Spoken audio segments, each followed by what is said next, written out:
Emphasis and Inflection, Part 2. Inflection. State Standard, HS1.T.CR3.C. Explore and use physical, vocal, and/or psychological traits to develop a performance that is believable, authentic, and relevant to a theatrical work. Both emphasis and inflection are reliant on the ability to control pitch. But where emphasis places stress on a particular word or phrase in a speech, inflection refers to the rise or fall in pitch from syllable to syllable. We are going to focus specifically on line end inflection, which is the rise or fall in pitch at the end of a sentence. For example, my pitch at the end of the previous sentence was higher than it was at the beginning, so that was an example of rising inflection. The most recognizable way that we use inflection is when we change a statement to a question.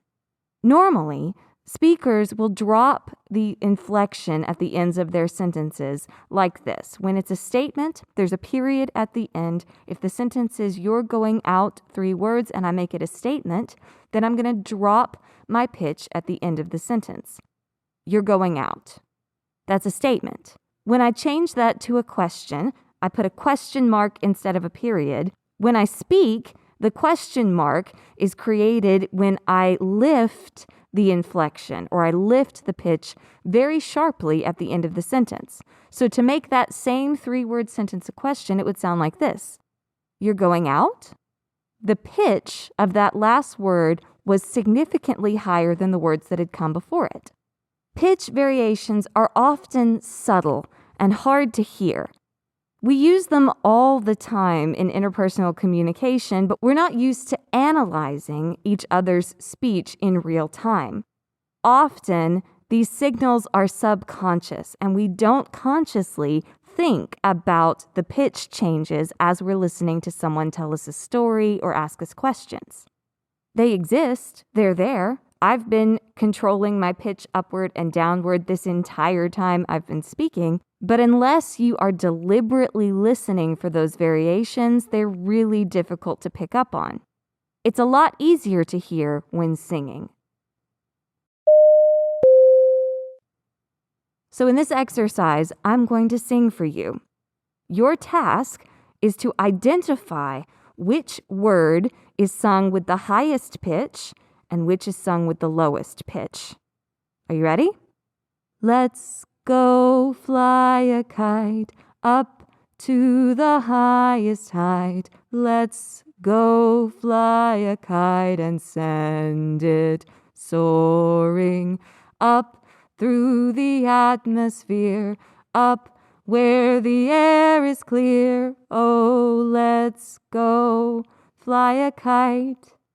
Listen to it again, but remember, you're listening for the individual word that is sung with the lowest pitch and the individual word that is sung at the highest pitch. Let's go fly a kite up to the highest height. Let's go fly a kite and send it soaring up through the atmosphere, up where the air is clear. Oh, let's go fly a kite. The pitch is lowest on the word send in the line "send it soaring." The pitch is highest on the word air in the line "up where the air is clear." Were you able to hear the difference? Are you able to control your inflection when you speak? Repeat this sentence after me, 1 word at a time. Don't just say the word that I say. Also try to match the pitch of my voice as I say each word. Ready? I can raise my pitch. I can drop my pitch. Where emphasis controls how the audience understands the meaning of a statement, inflection controls how the audience responds, both physically and emotionally, to a statement. In other words, emphasis is going to create a reaction in your brain, and inflection is going to create a reaction in your heart. In normal conversation, we change our inflection without even thinking about it based on what we're thinking and feeling at the time we make a statement. So for example, the two-word sentence, "That's great," can have a huge difference in meaning depending on whether we raise or lower our pitch as we're speaking it. If I say that sentence with an upward or rising inflection, it sounds like this: "That's great." If I say it with a downward or falling inflection, it sounds like this: "That's great." The first way, "That's great," is genuine. Whatever information I have just received, I am genuinely excited about. I'm genuinely happy to have heard that information. Whereas the second way, "That's great," that's sarcasm. Despite the fact that I'm using specific words that would imply that I'm happy to receive a piece of information, my tone, the falling inflection on that line, implies sarcasm, which my listener would understand to mean that I am not actually genuine in the words that I am saying. In normal conversation, we change our inflection constantly without even thinking about it. But when we're on stage, we often forget to do that, and that can make us sound really, really boring. Which means as actors, it's worth taking the time to go through our scripts sentence by sentence and determine whether or not we should be using rising or falling, in other words, upward or downward, line end inflections. Upward inflections send the following signals. First, the statement is emotionally charged, and therefore the audience should keep listening. Second, the speaker has more to say, and therefore the audience should keep listening. Or third, the speaker is building to a main point, and therefore the audience should keep listening.